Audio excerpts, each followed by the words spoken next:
Rolling. 3, 2, 1. Action.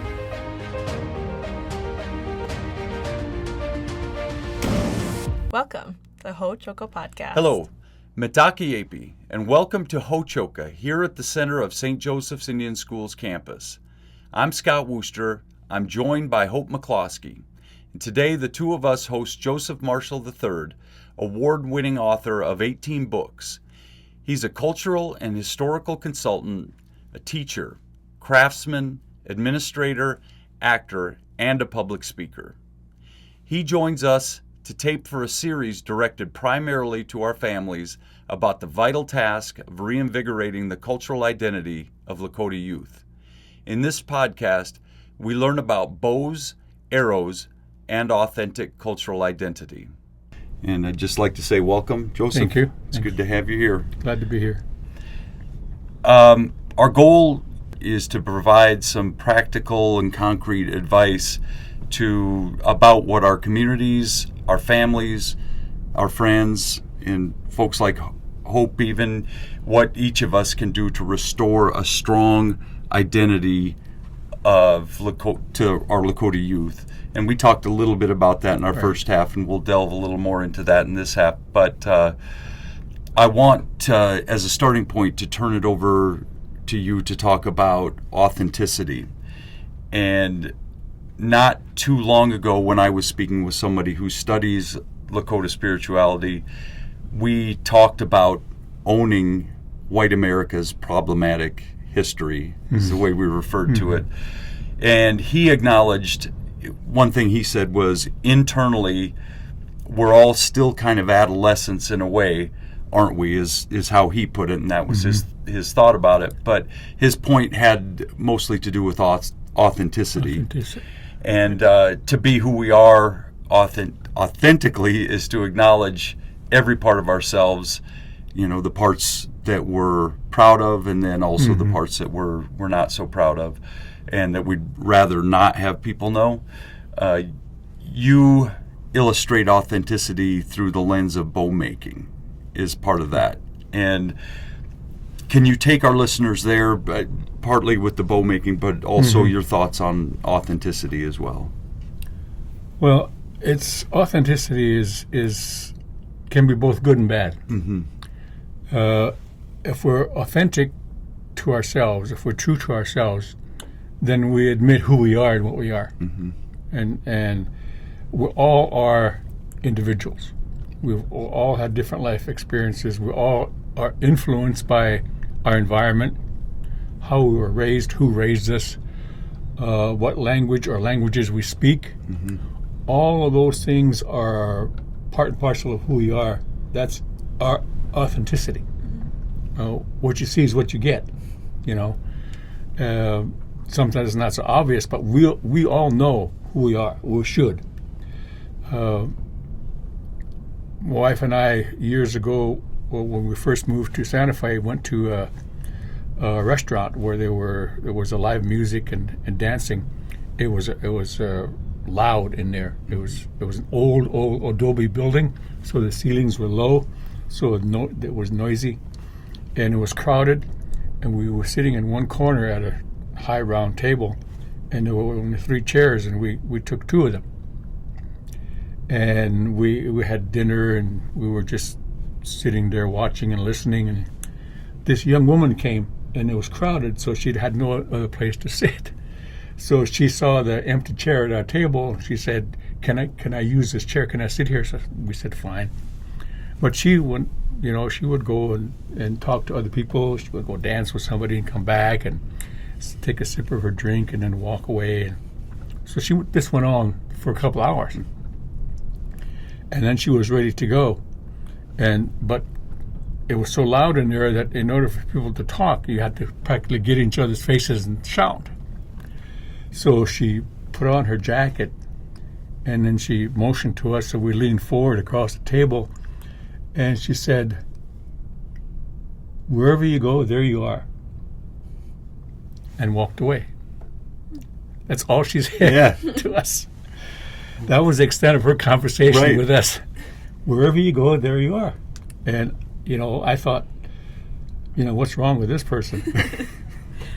But I thought about it later, and whether she meant it or not, Right.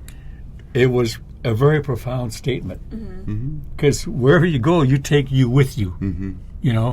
It's who you are, and you can't escape that. And so we have to be authentic. We have to be who we are. If we are not, then we're putting out a false flag. We're trying to be someone who we're not. And I think one of the lessons I learned in life is you have to be true to who you are. But then again, we're saddled with this issue as Native people, as Lakota people, about our cultural and our cultural identity and our heritage. Some of us are made to feel guilty about not knowing that, not knowing our language, not knowing our history, not knowing our culture. And if you look at it in the strictest definition, then we're not really being authentic to who we are, or part of who we are or should be. I'm a bow maker, as you mentioned. I make bows and arrows. I learned that from my maternal grandfather when I was just a boy. And I sat and watched my grandfather make bows. And he would tell me what he was doing. This is why we do this. This is why we harvest this kind of tree. This is why we split the stave. A stave is the length of wood after you've harvested the tree. The tree is only about 2 or 3 inches in thickness, and then once you cut it down, you cut off all the branches and you split it in half, and that's your stave. You can have 2 bows. But Lakota bows follow a certain design, and it's been that way for God knows how long. When I was a child, the first time I saw a bow was my grandfather's bow. He pulled it out from under his bed, or pulled a box out from under his bed, and opened the box, and there inside the box were a bow, unstrung, and 4 arrows. And I asked him what they were, so he showed me, and I was fascinated with them. I was like 5 years old at the time. And later on, he made me a set of bows and showed me how to use them. And I've been shooting bows ever since. But I also learned, not just the physicality of the bow, but what it meant to be a bow maker. Why we do the things the way we do. One evening, I asked both of them, where did we get the bow? Where does the bow come from? My grandfather didn't say a word. It was my grandmother who answered. She said, the moon gave us the bow. The moon gave us the bow. And the reason she answered was because the moon is considered female in our culture. So my grandfather could have told me, but it had more meaning coming from her because she's a woman. So she said, the next time there's a new moon, we'll show you.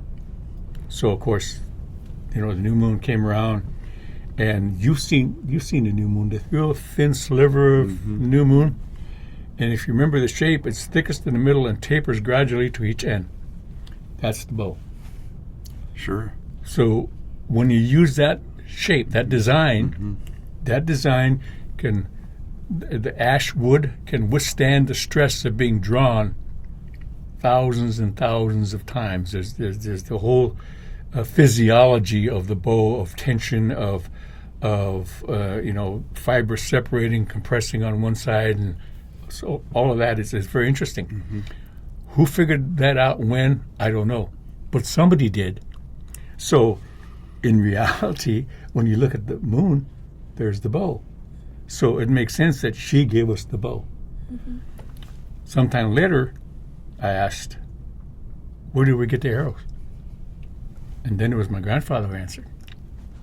He said, next time you see the sun's rays come through a bunch of clouds, and you see them, how straight they are. Those are the arrows. And the sun gave us the arrows. And he responded because the sun is male. So it was his job to tell me the story. So the whole point of it is that the bow is female, the arrow is male. Without the arrow, the bow is no good. It has no purpose. Without the bow, the arrow has no purpose. So that's part of the authentic identity of a bow and arrow. It's what it is. And that design has stayed true to Lakota bows for who knows how long. And that point was not lost on me when I was a teenager, when my grandfather said, we were making a bow. He was showing me how to make a bow, and he was, saying, "Oh, do this here, and be careful of this here," because the lesson is, you can't, if you take too much off, you weaken one side, and then you ruin your bow. So it's a very gradual, very long process that takes patience. He paused and he looked at me and he said, "You know what?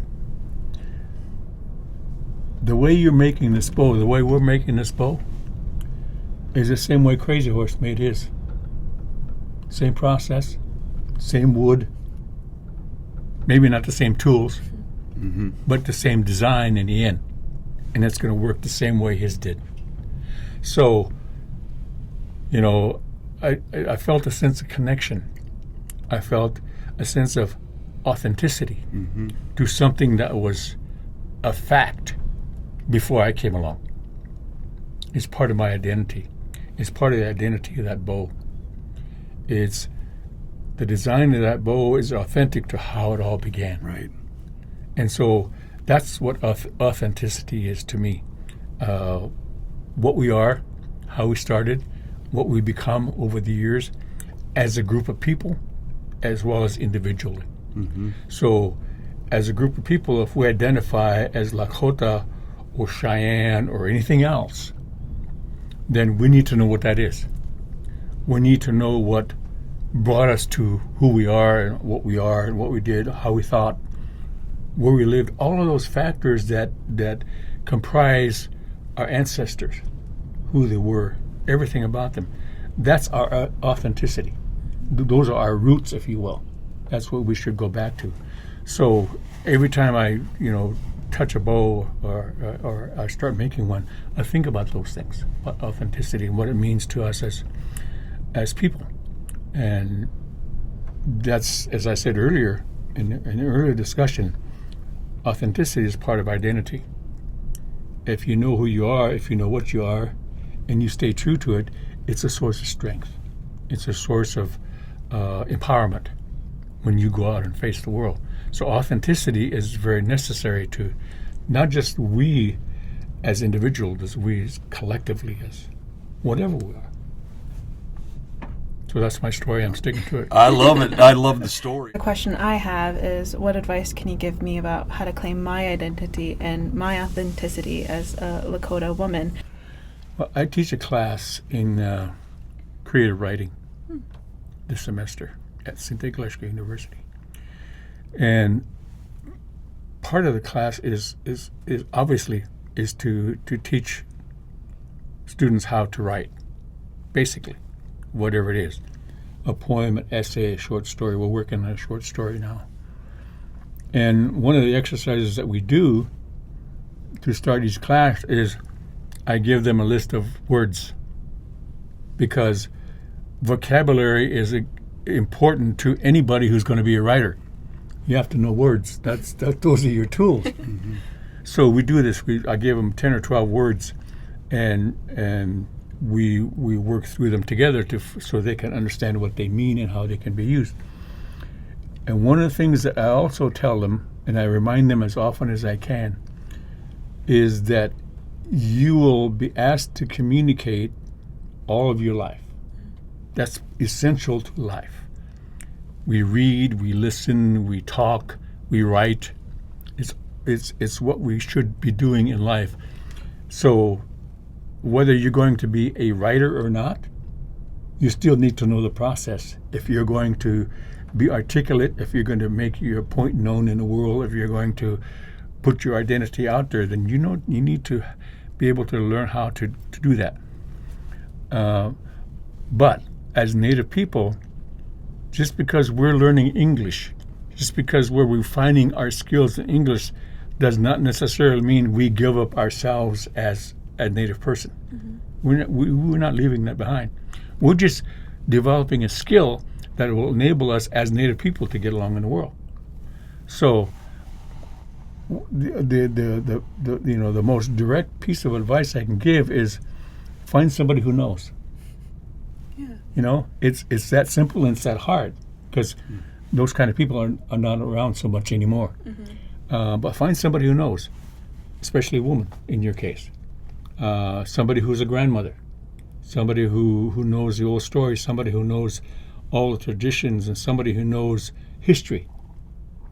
And those are the people who are going to be your road back to authenticity.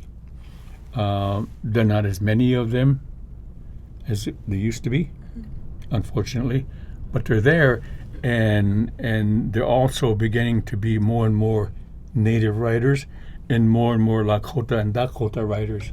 So find those sources of information. There's Virginia Driving Hawks Navy.